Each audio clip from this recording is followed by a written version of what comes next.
जय श्री राम।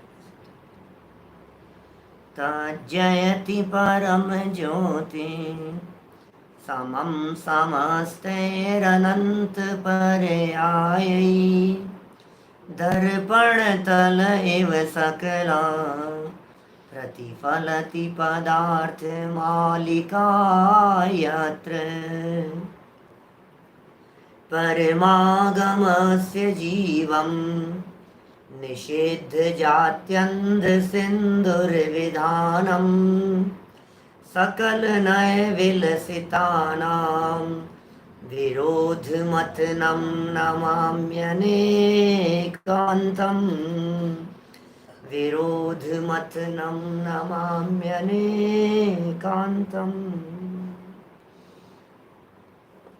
पुरुषार्थ सिद्धि उपाय नामक ये ग्रंथ है आचार्य अमृतचंद्र स्वामी की चरणानुयोग की सुंदर रचना, श्रावकों के आचरण का वर्णन करने वाला यह ग्रंथ। और आज हम अब तक चली आ रही पिछले कई दिनों की चर्चा का संकोच कर रहे हैं और निष्कर्ष में ये कह रहे हैं आचार्य देव कि भाई इनके त्याग किए बिना श्रावक नहीं होता। श्रावक पदवी के लिए, श्रावक होने के लिए, श्रावक कहलाने के लिए यदि आप अपने आप को श्रावक कहलवाना चाहते हैं तो कम से कम इन 8 वस्तुओं का त्याग तो अवश्य करें। श्रावक के मूल गुणों की चर्चा चल रही है। मूल माने होता है जड़, मूल माने होता है मुख्य।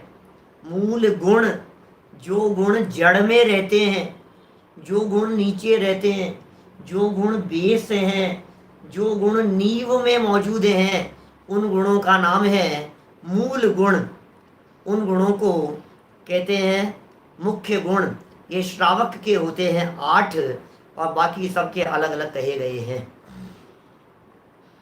अरहंत भगवान के जैसे 46 मूल गुण कहे हैं, सिद्ध भगवान के 8 कहे हैं, आचार्य परमेष्ठी के 36 मूल गुण कहे हैं, उपाध्याय परमेष्ठी के 25 और साधुओं के जिस तरह से 28 मूल गुण कहे गए हैं, ठीक उसी प्रकार गृहस्थों के और श्रावकों के भी 8 मूल गुण कहे गए हैं। 8 के नाम आप लोगों को याद हो चुके हैं। हम यहाँ विशेष रूप से चर्चा करते हुए मद्य की चर्चा विस्तार से कर चुके हैं, मांस की चर्चा विस्तार से कर चुके हैं और कल के प्रकरण में मधु की चर्चा भी अपेक्षित विस्तार से की जा चुकी है। मद्य माने शराब, मांस नॉनवेज और मधु माने हनी, इन तीनों प्रकार के अभक्ष्यों के त्याग की चर्चा अपेक्षित विस्तार से हो जाने के उपरांत अब यहाँ आचार्य देव पंच उदंबर फलों की चर्चा प्रारंभ कर रहे हैं। पेज नंबर है 103, श्लोक नंबर है 72। 5 उदंबर फल के दोष बतलाते हैं। 5 प्रकार के उदंबर फल कहे गए हैं, बड़, पीपल, ऊमर, कठूमर, पाकर, और इन 5 प्रकार के फलों में किस प्रकार के दोष होते हैं उसे यहाँ बतला रहे हैं। 103 पेज पर नीचे श्लोक दिया हुआ है। एक और बात, मैं कल ये जो फुटनोट में आ गई थी ना बात, मक्खन को दही में से निकालने के बाद अंतर्मुख में ही तपा लेना चाहिए, ये जो फुटनोट में दी हुई है, ये फुटनोट में इससे ये बात तो बिल्कुल स्पष्ट है कि ये टोडरमल जी का वाक्य तो नहीं है। और 22 प्रकार के अभक्ष्यों में मक्खन को अभक्ष्य की श्रेणी में रखा गया है, तो इसलिए इसको यहाँ बहुत सावधानी रख करके इस बात को अपने को समझना चाहिए। देखिए, क्योंकि मूल श्लोक में जो चर्चा थी 71 नंबर वाले श्लोक में, वहाँ 4 चीज़ों को एक समान रूप से अभक्ष्य कह करके पुकारा था। 4 मकार कह दिए गए थे। मद्य, मांस नहीं, क्या क्या था? मधु, मद्य, मक्खन और मांस। तो अपन उसमें से मक्खन को अलग निकाल ले हैं अपने रसना इंद्रिय के लोभ की वजह से, तो ये थोड़ा सा उचित नहीं लग रहा है। सोचिएगा, विचार कीजिएगा। और मूल में है नहीं, मूल में श्लोक में भी नहीं है और टीका में भी नहीं है, भावार्थ में भी नहीं है, कहीं भी फुटनोट में दिया है, तो शायद ये अतिरिक्त इसे जोड़ा गया है। 5 उदंबर फल के दोष बतलाने वाला श्लोक प्रारंभ कर रहा हूँ। यो निरुदुम्बर युग्मं लक्षण्यग्रोध पिप्पल फलानि त्रस्जीवानां तस्मात् तेषां तद्भक्षणे हिंसा। अन्वयार्थ। उदुम्बर युग्मम। उदुम्बर युग्मम कौन होते? उदुम्बर, उमर और कठुम्बर को कहते हैं उदुम्बर युग्म। युग्म माने होता है जोड़ा, दो। प्लक्ष्यन्यग्रोध पिप्पल फलानी, पाकर माने अंजीर, फिग, फिग कहते हैं अंजीर। बड़ के फल और पीपल वृक्ष के फल, बड़ और पीपल वृक्ष के फल, और पाकर कह दिया अंजीर, फिग। त्रस जीवानाम, त्रस जीवों की, योनि खान है, तस्मात् तद भक्षणे, इसलिए उनके भक्षण में, तेषाम हिंसा, उन त्रस जीवों की हिंसा होती है। देखिए क्या कह दिया, सरल अर्थ, 5 प्रकार की चीजें हो गई। यहाँ बहुत सारे लोग जानते नहीं हैं, बहुत सारे लोग पहचानते नहीं हैं कि क्या है ये उमर कठुमर पाकर, ये क्या होते हैं, ये पहचानने में नहीं आते हैं। मैंने अभी शाम को हमारे अनिल जी को कह करके जो टेलीग्राम ग्रुप है, उस ग्रुप के ऊपर ये 5 प्रकार के उदुम्बर फलों की पिक्चर्स, फोटो इन सब की, उनके शायद इंग्लिश नाम भी हैं, और उन सबको अभी टेलीग्राम ग्रुप के ऊपर डलवाया है। आप लोग वहां से उसे देख सकते हैं कि आखिर ये उमर क्या होता है, ये कठुम्बर क्या होता है, ये अंजीर का फल क्या होता है, बड़ और पीपल ये पाकर क्या होता है, ये भी देखने को चाहिए आपको।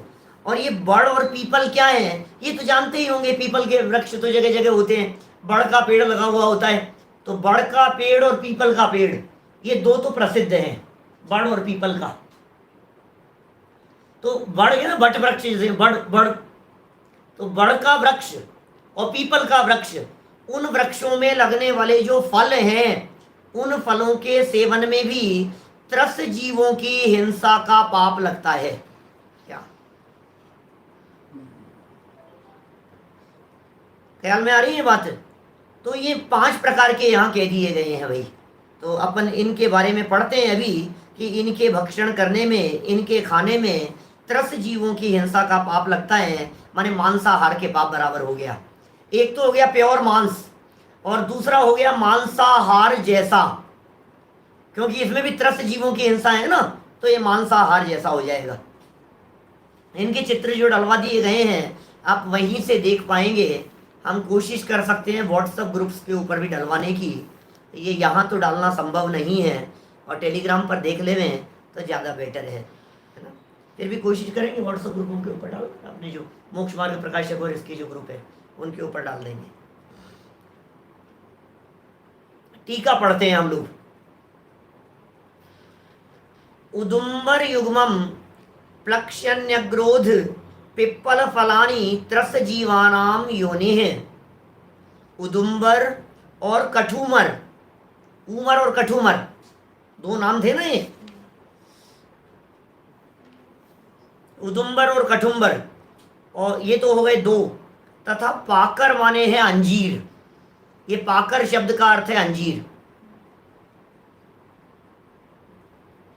पिप्पल पीपल एक ही बात है। बड़ और पीपल के फल ये 3, माने उमर कठुमर तो हो गए 2, और पाकर बड़ और पीपल ये हो गए 3। ये सभी त्रस जीवों की योनि है। ये सब त्रस जीवों की योनि मतलब समझ गए आप, उत्पत्ति स्थान को योनि कहते हैं। गोमटसार के अंदर एक जीव समास वाला चैप्टर दिया है, उस जीव समास वाले चैप्टर में लास्ट में योनियों का प्रकरण है। 84 लाख योनियां बतलाई है। एक आकार योनि कही है, एक गुण योनि कही है। तो गुण आकार योनि में 3 प्रकार की योनियां कही गई, एक शंखावर्त, एक कुरमुन्नत, एक वंशपत्र, ये 3 प्रकार की योनियां। तो जो शंखावर्त योनि है, वो शंखावर्त योनि का आकार शंख जैसा होता है, उस योनि में गर्भ नहीं ठहरता, वो शंखावर्त है। एक है कुरमुन्नत, तो कुरमुन्नत जो योनि है वो योनि होती है कछुए की पीठ के समान उभरी हुई, इसमें महापुरुषों का जन्म होता है। तीर्थंकरों का, चक्रवर्तियों का, नारायण प्रतिनारायण का, इनका जन्म जिस योनि में हो वो है कुर्मुन्नत। तीसरी है वंशपत्र, इसमें साधारण मनुष्य त्रियंशियों का जन्म होता है, ये कुर्मुन्नत योनि है। तो ये तो हो गए आकार की अपेक्षा से, वंशपत्र में साधारण लोगों का जन्म होता है। तो ये हो गई तीनों आकार की अपेक्षा से। फिर 9 प्रकार की योनियां कही हैं। तत्वार सूत्र दूसरे अध्याय का 32वां सूत्र है, उसमें 9 प्रकार की योनियां कही है। सचित, शीत, संवृत्ता, सेतरा, मिश्राश्चैकसस तद्योनय है। 9 प्रकार बतलाए हैं, 9 प्रकार। और इन्हीं गुण योनियों के जब विस्तार में जाते हैं तो फिर 84 लाख योनियों की चर्चा करते हैं। हम कहते हैं 84 लाख योनियों में भटकता है ये जीव, 84 लाख योनियों में। तो वो सचित योनि, शीत योनि। अब योनि शब्द का, अब जैसे समझ लीजिए आप, हम जहाँ बैठे हुए हैं ये लकड़ी भी योनि हो सकती है, इस पत्थर के कॉर्नर में भी जीव जन्म ले सकते हैं, उसका नाम भी योनि है। आइस में जो जीव जन्म लेते हैं, बर्फ में जो चीज जीव जन्म ले रहे हैं, उनकी शीत योनि है। अग्नि के अंदर या उष्ण प्रदेशों में जो जीव जन्म ले रहे हैं, उनकी उष्ण योनि है। तो उत्पत्ति स्थान का नाम योनि होता है। यहां इन्होंने कहा कि ये त्रस जीवों की योनि है, माने बर्ड, पीपल, ऊमर, कठूमर और पाकर, ये जो 5 प्रकार के फल कहे हैं, ये पांचों प्रकार के फल त्रस जीवों के उत्पत्ति के स्थान हैं। क्या इनमें उड़ते हुए जीव दिखाई पड़ते हैं? इन फलों में ख्याल में आ रही है बात? इनमें उड़ते हुए से जीव दिखाई देते हैं। जैसे बड़ का फल है, अब जैसे उस फल को तोड़ा तो फल के टूटते ही, जैसे ही फल टूट गया तो फल के टूटते ही उसमें से ऐसे 4 इंद्रिय जीव उड़ते हुए नजर आएंगे आपको। पीपल का फल है तो पीपल के फल में भी जैसे ही उसको तोड़ा आपने, तो तोड़ते ही उसके अंदर से उड़ते हुए नजर आएंगे। तो त्रस जीवों की हिंसा का पाप उसमें लगता है। तस्मात् तद भक्षणे तेषाम हिंसा भवति, अतः इन 5 वस्तुओं के भक्षण में उन त्रस जीवों की हिंसा होती है। यदि कोई कहे कि इन 5 उदुम्बर आदि फलों में त्रस जीव न हो तब तो भक्षण कर ले में, तो तर्क है भाई साहब सामने वाले के, इसमें क्या है? माने कोई व्यक्ति ये कह रहा है साहब इनमें नहीं हो तब तो कर सकते हैं ना, इनमें नहीं है। मान लीजिए त्रस जीव नहीं दिख रहे हैं हमारे को, या खोल लिया हमने, उड़ गया, अब तो खा ले में उसको, अब क्या दोष है बतलाओ? तो ये कह रहे हैं भाई, यानि तु पुनर्भवेयुः कालो छिन्न त्रसानि शुष्काणि भजतस्तान्यपि हिंसा विशिष्ट रागादि रूपा स्यात्। 73 नंबर श्लोक है, अन्वयार्थ। तो पुनः यानी, और फिर ये 5 उदुम्बर फल, शुष्काणी सूखे हुए, कालोच्छिन्न त्रसाणी समय बीतने पर त्रस रहित भवेयु हो गए हों। भाई समय बीत जाता है ना, सूख जाते हैं। जब इनमें समय निकल गया तो वे सूख गए, और सूख गए तो वे जीव मर गए, अब वे जीव नहीं है उनमें। क्या तानी अपि भजते हैं, उनके भी भक्षण करने वाले को विशिष्ट रागादि रूपा, विशेष रागादि रूप हिंसा स्यात्, हिंसा होती है। भाई साहब कुल मिलाकर के अमृत चंद्राचार्य देव आपको उसी तरह से ले जाना चाह रहे हैं कि सुनो, विकल्प मत करो, उल्टी सीधी बातें मत सोचो। जब तुम्हें कह दिया ना कि ये 5 प्रकार के फल खाने योग्य नहीं है, ये जैनी के खाने योग्य नहीं है, ये श्रावकों के सेवन करने योग्य नहीं है, तो अपनी 1.5 अकल क्यों लगा रहे हो? सूख जाए तो खा ले वे, ऐसे खा ले तो खा ले वे। ऐसे प्रश्न करने से स्पष्ट ख्याल में आ रहा है तुम्हारे हृदय में विशेष प्रकार का राग वर्त रहा है, और राग भाव की जो हिंसा है उसे महाहिंसा पहले कह दिया गया। राग भाव वाली हिंसा है ना, राग वाली हिंसा किस प्रकार? तेरे चित्त में बार बार में खाने के प्रति जो राग क्यों उमड़ रहा है? पता है, जब रात्रि भोजन के दोषों की चर्चा करेंगे, रात्रि भोजन के दोष बतलाए जाते हैं, तो वहां भोजन के संबंध में गृद्धता का निषेध करते हैं। क्या भोजन के बारे में जो आपकी गृद्धता है, भोजन के बारे में जो आपकी आसक्ति है, भोजन के बारे में जो आपको लगता है नहीं यार खा ही लो यार, खा ही लो यार, मतलब अपना राग नहीं टूट रहा है रात्रि में भोजन करने के प्रति, उस राग भाव में महाहिंसा का दोष लगता है। असली पाप, असली हिंसा तो राग से होने वाली हिंसा है। असली हिंसा तो कषाय भाव से होने वाली हिंसा है। असली हिंसा तो विकृत परिणामों वाली हिंसा है। इसलिए सूखे हुए का विकल्प मत कीजिए। सजल भाई, ऐसा कहते हैं लोग, आलू के संदर्भ में इस तरह की बातें करते हैं कि साहब इसके चिप्स बना लो, सुखा लो इसको। आलू सूखता नहीं है, ध्यान दीजिएगा। मूल में आलू रखा हुआ हो ना आपके पास में, वो आलू कभी नहीं सूखेगा, इसी कारण वो 12 महीने मिलता है। अनंत जीवों का उत्पत्ति स्थान है आलू, तो अनंत जीव जन्म लेते हैं उस आलू में। इनमें भी असंख्यात जीव तो हैं।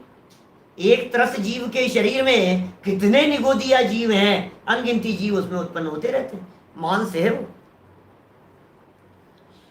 देखिए, सूखे हुए समय बीतने पर त्रस रहित हो गए हों, उनके भी भक्षण करने वाले को विशेष राग रूप हिंसा होती है। माने राग परिणामों रूपी हिंसा से आप बच नहीं पाएंगे। इसलिए राग भाव की हिंसा ज्यादा खतरनाक हिंसा है। देखिए, फिर टीका में इसी बात को थोड़ा सा और समझाया है और कहा है। देखिए, ये श्लोक तो पहले याद ही होगा आप लोगों को। अप्रादुर्भाव है खलु रागादि नाम भवत्ते हिंसेति तेषाम एवोत्पत्ति हिंसेति जिनागमस्य संक्षेप है। आत्मा में रागादि भावों की उत्पत्ति होना ये हिंसा है, और रागादि भाव की उत्पत्ति नहीं होना यही अहिंसा है।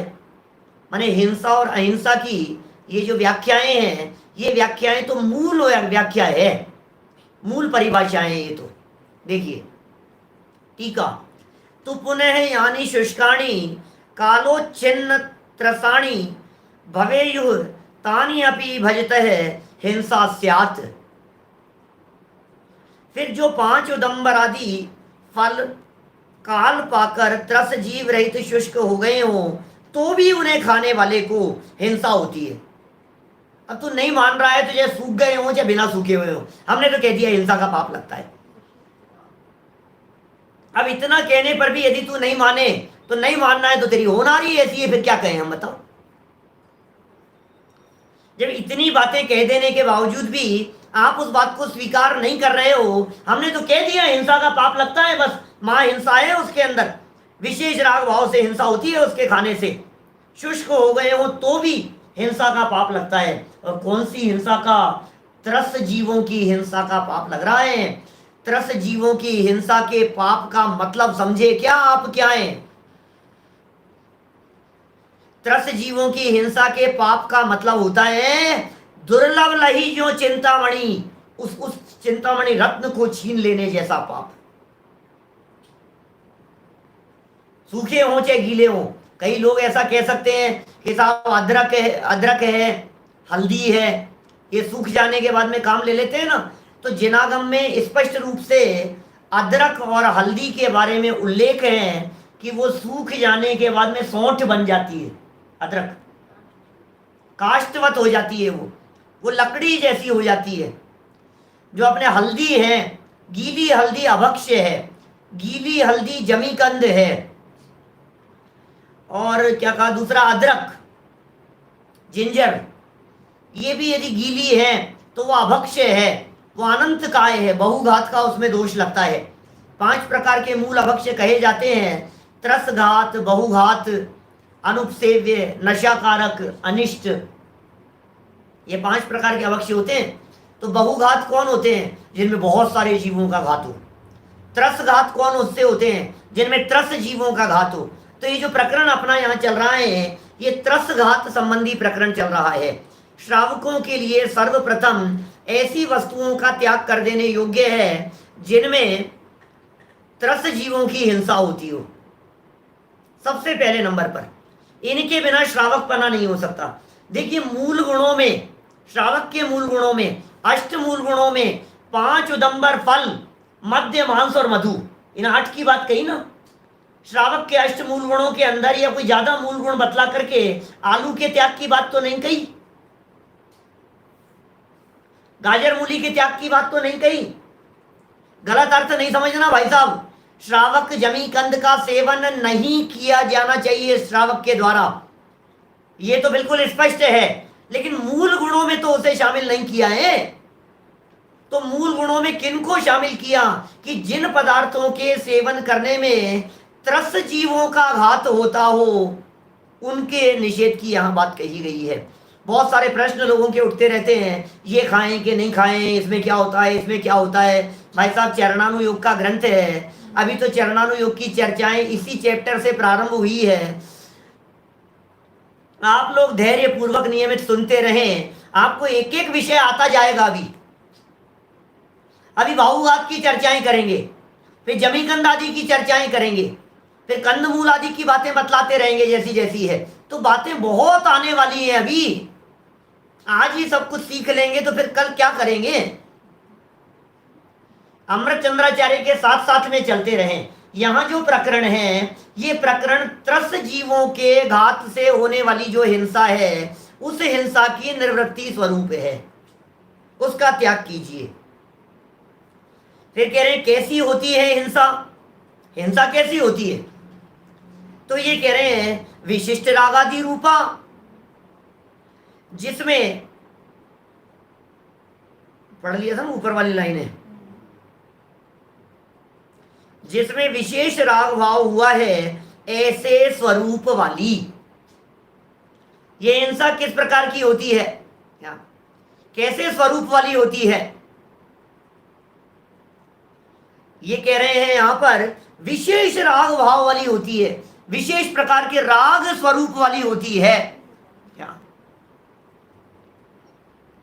यदि अधिक राग न होता तो ऐसी निंद्य वस्तु किस लिए ग्रहण करता, बोलो।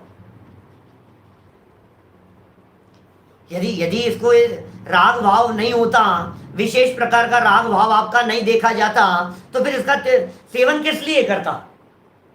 किसी वस्तु की निंदा कर दिए जाने पर भी, किसी की बुराई कर दिए जाने पर भी आप उसका सेवन कर रहे हैं, इसका मतलब वो तीव्र राग के बिना नहीं हो सकता है।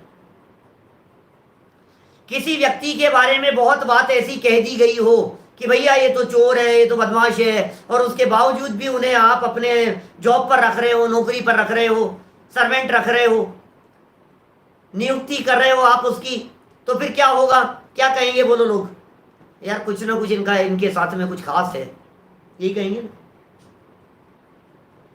इसका मतलब किसी व्यक्ति के अपराध को प्रकट हो जाने के बाद आप उसकी नई नियुक्ति कर रहे हो, इसका मतलब राग की विशेषता है।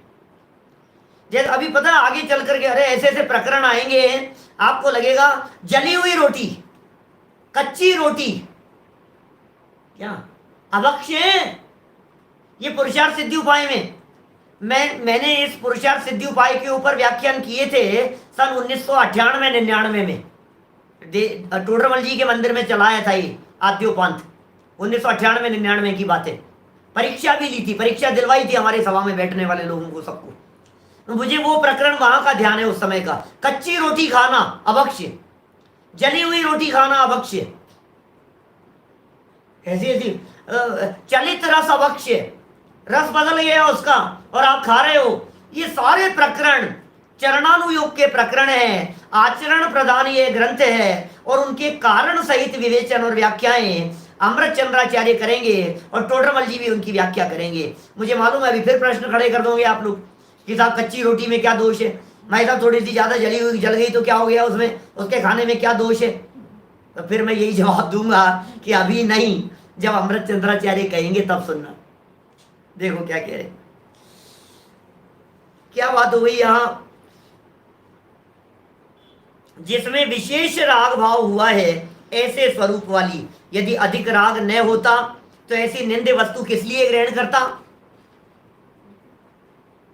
अतः जहां अधिक राग भाव हुआ वहीं हिंसा है, बस। राग की तीव्रता का नाम हिंसा है, राग की अधिकता का नाम हिंसा है।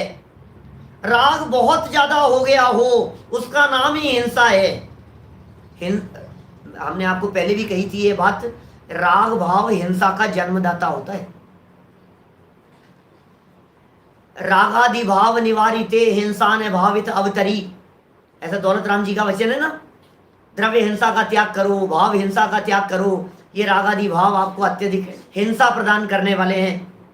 तो रागादि भाव हुआ वही हिंसा है। जैसे किसी ने हरी वस्तु नहीं खाई, हरी वस्तु का त्याग कर दिया, ये साहब त्याग है साहब, हमारे हरी खाने के त्याग है साहब, आज अष्टमी है हमारे हरी खाने का त्याग है, आज चतुर्दशी है हमारे हरी खाने का त्याग है।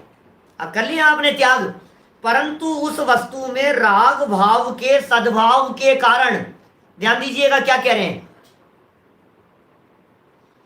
राग भाव तीव्र है, उसके कारण उसे सुखाकर खाया। यदि राग न हो तो किस लिए ऐसा प्रयास करे। मैं नहीं कह रहा हूं, टोडरमल जी कह रहे हैं, मैंने देखे हैं ऐसे दृश्य। अष्टमी और चतुर्दशी के दिन हरी सब्जी खाने वाले देखे हैं लोग। अरे खाने वाले तो सभी खाते हैं लोग, दुनिया भर में सब लोग खा रहे हैं हरी सब्जी। मैं तो कह रहा हूं जिन्होंने हरी सब्जी का त्याग कर दिया हो, क्या कह रहे हैं, अष्टमी चतुर्दशी के दिन जो लोग हरी सब्जी नहीं खाते हो ना, उन लोगों को मैंने सूखी हुई हरी सब्जी खाते हुए देखा है, सुखा करके खाते हुए देखा है, पहले दिन की चौंक करके खाते हुए देखा है। ये टोडरमल जी निषेध कर रहे हैं यहां पर। आपने यदि हरी चीज का त्याग किया है, आज चतुर्दशी है, हरी नहीं खानी है मान लीजिए, तो पहले दिन की बनी हुई मिर्च, हरी मिर्च छौंकी हुई, वो खा सकते हैं कि नहीं खा सकते हैं। विशेष राग है तो हिंसा है उसके अंदर, आपके उसका त्याग नहीं हुआ सच्चे अर्थों में हरित काय का। यदि राग न हो, बोलो, परंतु उस वस्तु में राग भाव के सद्भाव के कारण उसे सुखाकर खाया। यदि राग न हो तो किस लिए ऐसा प्रयास करें। विशेष राग भाव दिखाई दे रहा है इसलिए सुखा सुखा करके खाने की बात कर रहा है। जब हमने आलू की बात कही तो आप कह रहे हो सुखा करके खा लेते, जब हमने किसी और चीज की बात कही तो कहते सूख करके खा लेते, जब हमने पंच उदंबर फलों की बात कही तो ये कहता है साहब जब उसमें जीव नहीं हो तब तो खा लेवे ना। कैसी बात कर रहा है, मतलब घुमा फिरा करके तेरे को उस वस्तु को खाने का राग क्यों दौड़ रहा है। इन 5 प्रकार के उदंबर फलों में सबसे ज्यादा रिस्की और खतरनाक तो मुझे फिग लग रहा है, जिसे पाकर फल कहा गया है, अंजीर जिसे कहते हैं। इसलिए ज्यादा खतरनाक लग रहा है कि जगह जगह प्रोडक्ट्स में वो यूज हो रहा है। और आज जैसा कि अभी 2-4 दिन पहले भी बात हुई थी, हल्दीराम के मिठाई सेंटर पर भी वो इसकी अंजीर की मिठाई मिल रही है, मार्केट में मिल रही है, जैनियों के शादी विवाह में हो रही है। आप लोगों के घर में यदि कहीं कोई शादी विवाह का आयोजन होवे और आपको हलवाई यदि ये बात कहे कि साहब ये तो वो ड्राई फ्रूट्स होता है अंजीर, तो क्या बात कर रहे हो आप, ऐसा होता है, उसकी जबरदस्त मिठाई बनती है, स्पष्ट रूप से निषेध कर देना, जैनियों के यहां बनने और खाने योग्य नहीं है। और जहां भी जाकर के आप भोजन कर रहे हो, अनजान यदि आपको मिठाई दिखाई दे रही है, शक्ल तो ऐसी होगी, एक जैसी होगी शक्ल देखने में तो फर्क नहीं नजर आएगा आपको। मैं आपको सच बात कह रहा हूं, दिल की बात कह रहा हूं, दिल से कह रहा हूं बात। नॉनवेज होटलों में आप यदि मांस को देखेंगे जिस शेप में रखा हुआ, आप फील नहीं कर पाएंगे कि ये मांस है, मिठाई समझ करके खा जाएंगे आप, जिसका निषेध मैं परसों कर चुका हूं मांसाहार के ध्यान में।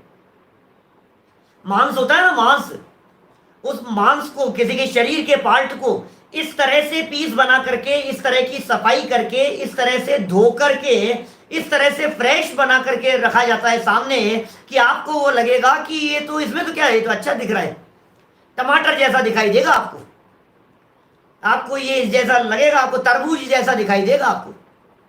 तरबूज में क्या दोष है, एक तो बड़े फल होने की अपेक्षा से बात करते हैं, दूसरा जो तरबूज जो दिखाई देता है, उस तरबूज की शेप का आपको मांस के टुकड़े बिल्कुल तरबूज जैसे सेम टू सेम आपको नॉनवेज होटलों में, रेस्टोरेंटों में दिख जाएंगे। कभी एक बार चक्कर लगा करके आओ, अब आप कहेंगे साहब ये कैसी खोटी खोटी बातें बता रहे हो आप, होटल में चक्कर लगा, इसलिए चक्कर लगा करके आओ, आपका एक बार का चक्कर और जीवन भर के लिए आंख उठा करके आप उसकी तरफ नहीं देखेंगे।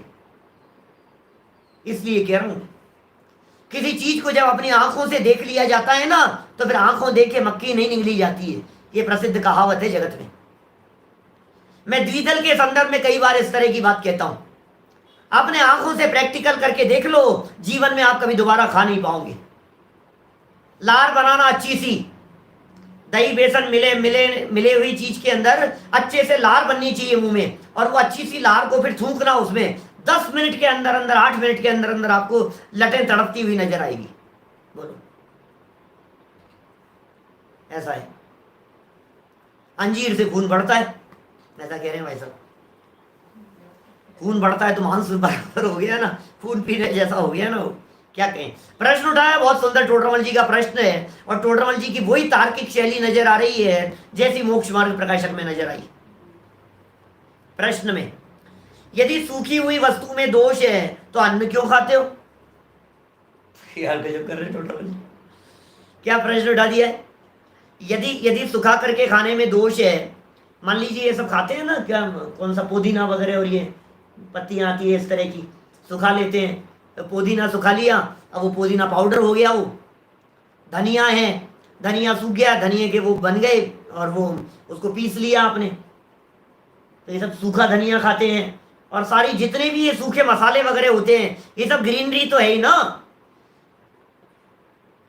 जितने भी मसाले होते हैं ये सब वनस्पति हैं। भले वो सूखे हुए होने के बाद में, मतलब वो जो सूखी हुई जो चीज है वो आपके हरित काय के अंतर्गत नहीं आएगी, लेकिन गेहूं हरित काय नहीं था क्या? बताओ मुझे, गेहूं कहाँ लगा है? गेहूं तो वही है ना। दालें जो है, ये जो है आपके जो भी चीज है, क्या नाम, काली मिर्च है, तो काली मिर्च का पौधा लगा हुआ है ना काली मिर्च का, और बाकायदा काली मिर्ची लगती है, फिर वो काली मिर्ची ग्रीन कलर की होती है बिल्कुल। हमने देखी, कहाँ देखी थी हमने? केरला में हमने वहाँ उनके बगीचों में, बागों में वो देखी ऐसी काली मिर्चियाँ। इसी तरह के और भी सूखे मसाले, जैसे लाल मिर्च है, अब सूखी हुई तो पहले हरी मिर्च होती है, फिर वो लाल हो जाती है, हरी लाल होती है ना, तो हरी मिर्च लाल में कन्वर्ट हो गई, फिर लाल होकर के फिर वो सूख गई, अब सूख करके वो सूखा मसाला हो गया आपका। तो था तो वो वहीं से, जन्म तो वहीं से हुआ है। अब टोडरमल जी प्रश्न कह रहे हैं कि भाई साहब, आपने यहाँ सूखे खाने के लिए मना कर दिया, हमें एक बात बतला दीजिए, अनाज क्यों खाते हो आप? अन्न क्यों खाते हो? वो भी तो सूखा हुआ है, सूखा हुआ अन्न भी तो खाते हो आप। उत्तर, अन्न निंद्य नहीं है।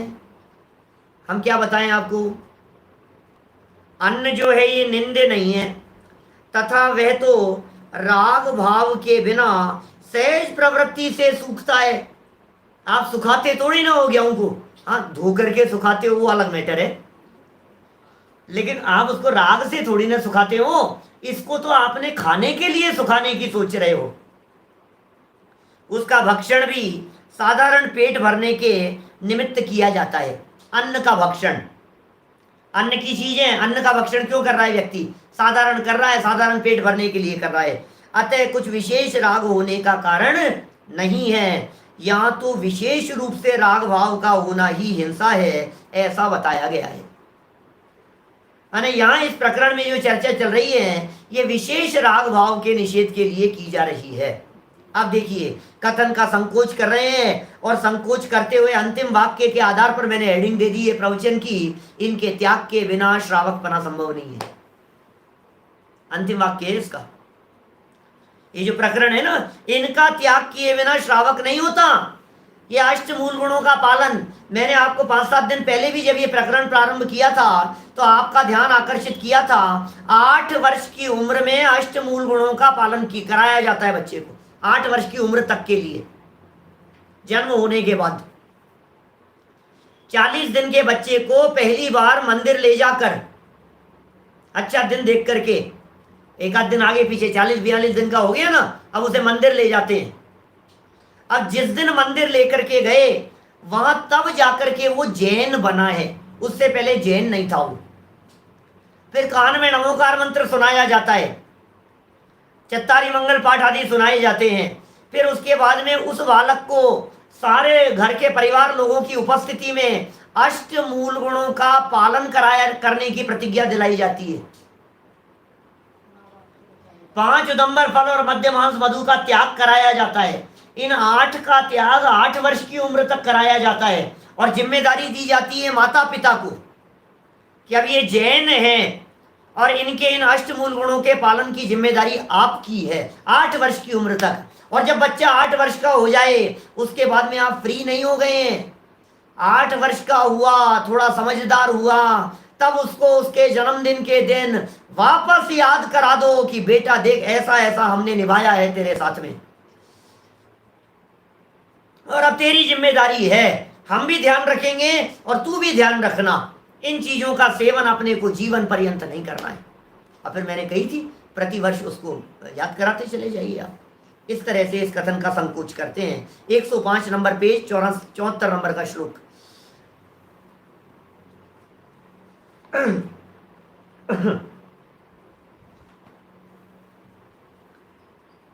अष्टावरिष्ठ दुस्तर दुरितायत नान्य मुनि परिवर्ज्य जिन धर्म देश नाया भवन्ति पात्राणि शोधधियः।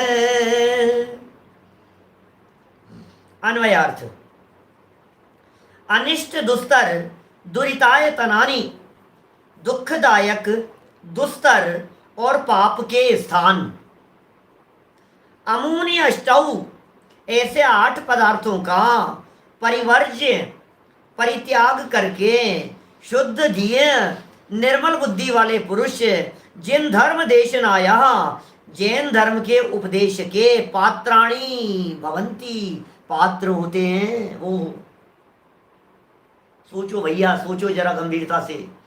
इन 8 वस्तुओं के त्याग के बिना कोई जीव निर्मल बुद्धि वाला नहीं होता। इन 8 वस्तुओं के त्याग के बिना जैन धर्म के उपदेश का पात्र नहीं होता। जब कभी हम इस तरह की बातें कह देते हैं तो कई समझदार लोग ऐसे मिलते हैं जो ये कहते हैं, अरे पंडित जी कैसी बात करते हो, शेर के जीव ने तो मांस खाते खाते, और फिर वो मुनिराज आ गए थे ऊपर से आसमान से उतर करके। भगवान महावीर स्वामी 10 भाव पहले की बात कर रहे हैं। जंगल में था शेर की अवस्था में, 2 मुनिराज आसमान से उतरते हुए चले आए और फिर उपदेश देना शुरू कर दिया उसको। मुनिराज ने पहले ये नहीं कहा कि हे सिंह पहले हाथ धो करके आ, पहले कुल्ला करके आ, पहले तू मांस का त्याग कर। डायरेक्ट उपदेश देना शुरू कर दिया। सुनो, चल ग्रहण नहीं करना, सम्यक दर्शन की प्राप्ति हुई होगी उसको मांस खाते खाते। मांस के त्याग के बिना सम्यक दर्शन संभव नहीं है। आप बाहर में फोटोग्राफी देख रहे हो, आप बाहर में वीडियो रिकॉर्डिंग करके देख रहे हो, लेकिन वस्तु स्थिति यह है, सच्चाई यह है, वास्तविकता यह है इसके अंदर कि उसके अंतरंग परिणामों में उसका त्याग हो गया है। जब तक इनका त्याग नहीं होगा तब तक जिनवाणी सुनने का पात्र नहीं है। इसलिए भैया पात्रता डेवलप करो अपने अंदर में, अपनी भूमिका को बढ़ाओ। और ये पात्र बनने की कह रहे हैं, जैन धर्म के उपदेश के पात्र कौन होते हैं? ये बात इसलिए भी कह रहे हैं शायद, तो बहुत गंभीर बात कह रहा हूं, ध्यान दीजिएगा। मुझे लगता है अमृत चंद्राचार्य शायद इसलिए भी उपदेश दे रहे हैं कि म्लेच्छ जीव उपदेश के पात्र नहीं है। ये बात शायद हम आप जैसे लोगों की समझदारी के लिए कह रहे हैं कि दुकान पर बैठे बैठे किसी भी व्यक्ति को उपदेश देने मत लग जाना। किसी भी व्यक्ति को देखा आपने कहीं भी और उपदेश देना शुरू कर दिया आपने कि नहीं, बिल्कुल नहीं, ये जिन धर्म का उपदेश है ये पात्र जीवों को ही दिया जाने योग्य है। जब तक किसी जीव में पात्रता न होवे तब तक आप उस जीव को जबरदस्ती पिलाने की चेष्टा मत करो। ये जैन धर्म का मार्ग ये जबरन पिलाने का मार्ग नहीं है, जबरदस्ती से पिलाने का मार्ग नहीं है। अंदर में रुचि हो तो उत्साह से सुनो, बाकी पढ़े रहो, सोते रहो, हमें क्या लेना देना है।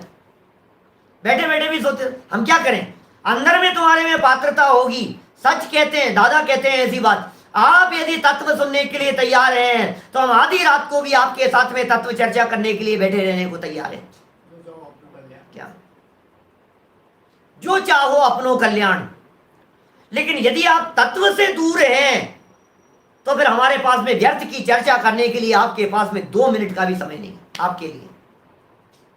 हम व्यर्थ की बात नहीं करेंगे। देखिए जरा, पात्राणी शब्द का प्रयोग कर रहे हैं, गजब शब्दों के प्रयोग किए हैं भाई साहब। शब्दों का चयन कितना सुंदर होता है आचार्यों का। टीका पढ़ता हूं सीधा, समय सीमित जान करके। अन्वयार्थ पढ़ चुके हैं। अनिष्ट दुस्तर दुरित आयतनानि अमूनि अष्टौ परिवर्ज्य शुद्ध धीर जिन धर्म देशनायः पात्राणि भवन्ति। क्या? जिन धर्म देशनाया पात्राणि भवन्ति। वाह, संस्कृत समझ में आती है थोड़ी बहुत बेटा। जिन धर्म देशनाया पात्राणि भवन्ति, जिन धर्म की देशना के पात्र जीव होते हैं। उमाकांत जी साहब, जिन धर्म की देशना के पात्र जीवों के लिए कह रहे हैं, महादुखदायक और सुगमता से जिसका पार न पाया जा सके, दुखदायक है, सरलता से पार नहीं पाया जा सकता है, ऐसे महापाप के स्थान हो भैया, ये महापाप के स्थान है। इन 8 वस्तुओं के खाने से महापाप उत्पन्न होता है। पाप नहीं होता, महापाप कह रहे हैं। पाप तो छोटा शब्द है, ये महापाप है। राग भाव की गृद्धता भी यहां विशेष रूप से होती है, उत्पन्न होता है, महापाप उत्पन्न होता है। अतः इन्हें सर्वथा छोड़कर, पूरी तरह से इन्हें छोड़कर निर्मल बुद्धि वाला होता हुआ जैन धर्म के उपदेश का पात्र होता है। इनका त्याग करेगा तो बुद्धि निर्मल होगी। ये एक बात और मार्मिक कहता हूं, देखो, इनके त्याग के बिना बुद्धि निर्मल नहीं होती। ये उपदेश है यहां पर। आपने यदि इनका त्याग नहीं किया है ना तो आपकी बुद्धि निर्मल नहीं होगी। आपको आपकी बुद्धि की निर्मलता के लिए इनका त्याग करना ही पड़ेगा। इन्हें सर्वथा छोड़कर निर्मल बुद्धि वाला होता हुआ सर्वथा इनका त्याग छोड़ दे, इनका त्याग कर दे, जैन धर्म के उपदेश का पात्र होता है। इसलिए मैं तो अपेक्षा रखता हूं हमारे श्रोताओं से, हमारी सभा में, कि हमें अष्टमूल गुणों का पालन करने की प्रतिज्ञा जीवन पर्यंत के लिए ले लेनी चाहिए।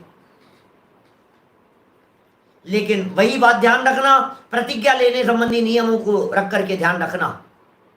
बोले किसी दवाई के अंदर यदि कहीं कोई चीज मिली हुई हो और हमें पता नहीं हो तो तदनुसार छूट रही, जो भी जैसी हो कंडीशन आगे पीछे की देख करके। अंतिम 3 लाइनें पढ़ करके संपन्न करेंगे अपन बात को।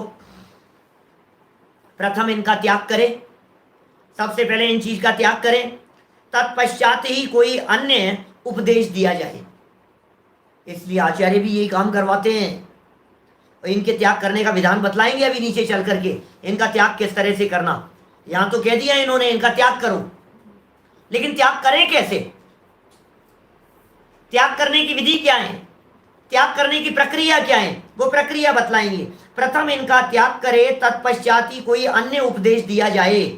जैसे जड़ के बिना वृक्ष नहीं होता। ओहो, जमीन में जड़ है, उसके बिना वृक्ष की कल्पना नहीं की जा सकती, वैसे ही इनका त्याग किए बिना श्रावक नहीं होता। इसलिए इनका नाम मूल गुण है। मूल गुण क्यों है भैया इनका नाम, मूल क्यों है? मूल माने होता है जड़, कंद मूल, मूल माने जड़, जो जड़ सही जड़ में पैदा होते हैं, नीचे उल्टे पैदा होते हैं जड़ में। आलू होता है ना, आलू ये तो ऊपर नहीं लगते, ऊपर तो पेड़ है और जमीन में नीचे जड़ में लगते हैं। तो मूल में जो पैदा होते हैं, कंद में जो पैदा होते हैं, ये जमी कंद कहलाते हैं, कंद मूल कहलाते हैं। तो मूल माने होता है जड़, और मूल गुण, जो गुण किसी व्यक्ति के व्यक्तित्व में, किसी पद के विशिष्ट पोजीशन में जो बेस रूप हो, जड़ रूप हो, उनका नाम है मूल गुण। जैसे जड़ के बिना वृक्ष नहीं होता, वैसे ही इनका त्याग किए बिना श्रावक नहीं होता। इनके बिना श्रावक संज्ञा नहीं होती। हम कहते हैं ना अपने आप को श्रावक, हम श्रावक हैं भाई साहब, हम श्रावक हैं भाई साहब, इनके बिना श्रावक नहीं होता। इसी कारण इनका नाम मूल गुण है। इस तरह से इन मूल गुणों को जानकर सर्वप्रथम इनका त्याग करके अपने को अपनी श्रावक संज्ञा को सार्थक करना चाहिए। हम सभी अपनी श्रावक संज्ञा को सार्थक करें, श्रद्धा पूर्वक विवेक से और इन क्रियाओं का पालन करें। श्रद्धा, ज्ञान और चारित्र, और आपको ये सूत्र तो पहला ध्यान रखना है, तत्रादौ सम्यक्त्वम, तत्रादौ सम्यक्त्वम समुपाश्रयणीयम अखिल यत्नेन, ये सूत्र पहले कहा जा चुका था भैया। ये सारे आचरण को पालने के पहले सबसे पहले सम्यक दर्शन को विशेष प्रकार के प्रयत्न पूर्वक अंगीकार करो। धर्म की शुरुआत तो वहां से होगी और फिर उसके पश्चात धीरे धीरे अपने जीवन को परिष्कृत करते चले जाओ और निर्मल करते चले जाओ। हम सभी सम्यक दर्शन और सम्यक ज्ञान पूर्वक इन समस्त बातों का पालन अपने जीवन में कर पाए, इसी मंगल भावना से बात को यहीं विराम देता हूं। निज निधि निज में बताई यह अनंत उपकार है, उसके लिए जिन वाणी माँ को वंदना शत बार है, वंदना शत बार है। नौ बार